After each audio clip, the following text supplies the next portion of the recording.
Começando, questão sobre icterícia neonatal. Então, dentro da neonatologia, icterícia está sempre lá. Vamos ver essa questão. O FFRJ 2020. Recém-nato masculino, a termo, peso 3.200. Galera, a questão de caso clínico vai destacando o que é importante para você não perder seu raciocínio, tá? Com boa atividade, sugando o seio materno com avidez. Apresenta icterícia em face e tórax com 16 horas de vida. Olha só, pessoal, antes de 24 horas de vida, isso é uma icterícia precoce. Se eu tenho icterícia precoce, eu tenho icterícia patológica, tá? Então, lembra disso daí. Se a questão bota para você uma icterícia que começou antes de 24 a 36 horas, ele quer que você marque uma doença, uma icterícia patológica, tá? A fisiológica vai ficar com mais dias de vida, certo? Ok, mãe, G2 para 2, aborto 0, grupo sanguíneo O negativo. Então, a mamãe, vou escrever aqui, ela é O negativo, não tendo realizado cumbis indireto no pré-natal. Enquanto o RN é A negativo. Olha só, a mãe é O e o bebê é A. Cumbis direto negativo. A principal hipótese diagnóstica para esse caso é de... Pessoal, antes da gente chegar na resposta, vamos fazer uma revisão rápida, tá? E aí, falou de icterícia neonatal, a gente precisa lembrar logo da icterícia fisiológica, aquela que vai estar presente em boa parte dos bebês. E aí, para isso, o que é que a questão vai te dizer? A questão vai te dizer que foi um início tardio. Então, é aquela icterícia que a questão diz para você que foi identificada com 48, 72 horas. Às vezes, eles colocam até um pouquinho mais tarde, 3, 4 dias de vida. Então, você já, opa, isso deve ser fisiológica. E eles gostam de perguntar também o motivo dessa icterícia. Bom, as causas para essa icterícia fisiológica são aumento da produção de bilirrubina, que é comum no recém-nascido, é próprio do recém-nascido, imaturidade hepática, uma vez que as enzimas elas vão ganhando maior produtividade à medida que os dias e semanas vão passando, e aumento da circulação enterohepática, que também é muito comum no recém-nascido, tá? Tassi, em relação à doença, à patologia, o que é que a gente precisa saber? Bom, quais são as causas de icterícia neonatal?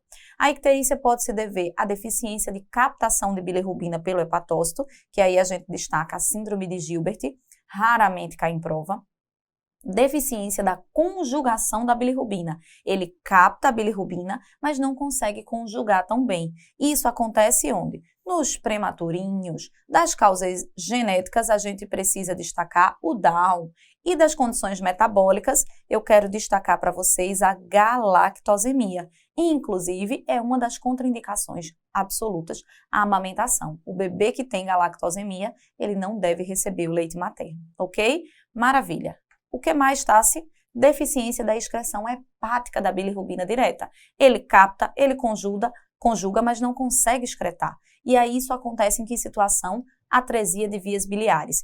E isso eles perguntam em prova, tá? Inclusive, eles perguntam colocando um bebê que ele ficou ictérico ali a partir da 2ª semana de vida e com acolia fecal. Esse aqui é o grande ponto de destaque no enunciado da questão e na nossa vida prática também.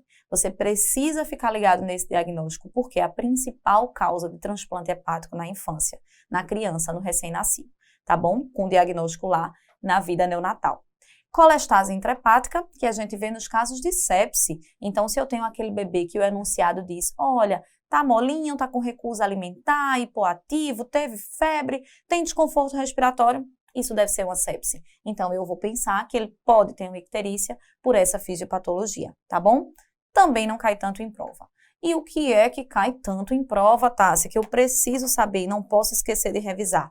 É isso aqui. Reabsorção intestinal exagerada da bilirrubina, que é comum no recém-nascido, mas que pode acontecer em maior escala. Quando? Quando eu tenho uma prematuridade extrema. Então, o bebê que é prematuro, ele tem dificuldade de tudo, inclusive de fazer cocô. Então, eu tenho um retardo na eliminação do mecônio, tá? E o jejum prolongado. Tassi, quando eu vou saber que ele quer falar do jejum prolongado? Que aqui é a mesma coisa que aumento da circulação enterohepática.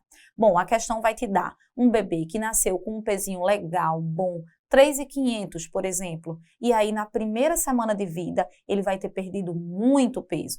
Mas tá, se na primeira semana de vida pode perder peso, Pode, mas até 10% do peso, tá, pessoal? Então, geralmente a questão bota assim, o bebê que nasceu com 3.500 e chega para você com 5 dias de vida, ictérico com 2.900. Então, você nem precisa fazer a continha dos 10%. Você olha e diz, nossa, perdeu muito. Então, possivelmente a icterícia vem daí. Essa é a famosa icterícia associada ao aleitamento materno, tá? Então, lembra dela que ela gosta de cair em prova. E por fim, mas não menos importante, aumento da produção de bilirrubina. E aí entram as causas hemolíticas e não hemolíticas. Pessoal, isso aqui é tão importante que eu quero destacar melhor para vocês, tá? E aí, das causas hemolíticas, nós temos as causas imunes, e aí a gente destaca a incompatibilidade RH, ou seja, a mamãe que é negativa e o bebê que é positivo. E aí ela foi previamente sensibilizada. Então é aí que a gente vai pensar na incompatibilidade RH. E de marcador, Tassi, para essas causas hemolíticas, o que é que a gente vai ver? A gente vai ver um HB baixo, tá? Uma hemoglobina baixa com reticulócito aumentado. Então, é isso que a gente vai ver aqui laboratorialmente, certo? E de cumbis, tá? Se eles falam um pouco de cumbis, sim, falam de cumbis. Então, quando a gente tem uma incompatibilidade RH, geralmente a questão diz para você, cumbis direto positivo.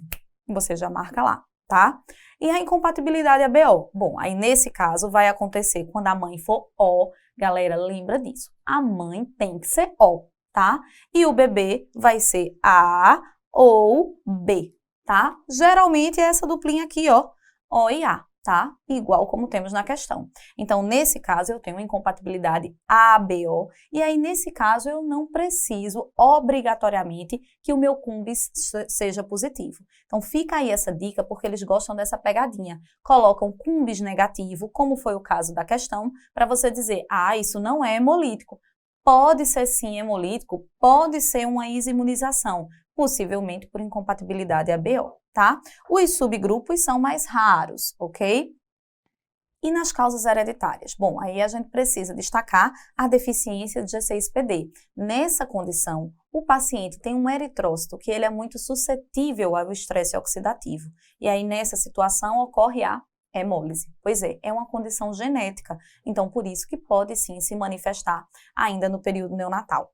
Ok, e nas causas não hemolíticas, o que é que a prova cobra? Coleções sanguíneas advindas do tocotraumatismo, e aí a gente precisa destacar o cefalohematoma, isso aqui eles cobram na prova, tá? E também, nas causas não hemolíticas, a policitemia. E aí a policitemia vai vir no paciente, por exemplo, filho de mãe diabética, é um fator de risco, tá? Ou ainda, clampeamento tardio. Esse aqui é um ponto um pouquinho negativo do clampeamento tardio, porque aumenta o pool de hemácias que o recém-nascido recebe e pode aumentar a chance de uma hiperbilirrubinemia indireta, ok? Ok, Tassi, vamos voltar para a questão. Então, voltando aqui, ele pede qual é a principal hipótese diagnóstica? Sepse neonatal. Não, de jeito nenhum. Por quê? Porque eu tenho um bebê que está bem, que tem boa atividade, está sugando ao seio materno com avidez. Então, isso não pode ser uma sepse. Icterícia patológica por incompatibilidade RH. Olha só, a mamãe é negativo e o bebê é negativo também. Nunca poderia ser uma incompatibilidade RH. Tá? Então, falso também. Icterícia fisiológica, pessoal, icterícia precoce é patológica, P de precoce, P de patológica. Então, fisiológica nunca. Icterícia patológica, gostei, por incompatibilidade ABO, é uma forte possibilidade. Então, ela começou precocemente, então ela é patológica. Eu tenho uma mamãe que é O e um bebê que é A. Então, olha só, isso pode ser uma incompatibilidade ABO. Amei essa resposta. Letra E, deficiência de G6PD, né? Que é também uma causa de icterícia hemolítica. Tá, se aí, como é que eu vou diferenciar? Bom, nesse caso, ele diz a principal hipótese. Então, fica ligado, porque deficiência de G6PD, apesar de ser uma possibilidade, mas não é tão provável assim. O mais provável é a incompatibilidade ABO. Por isso que a resposta é D de dado.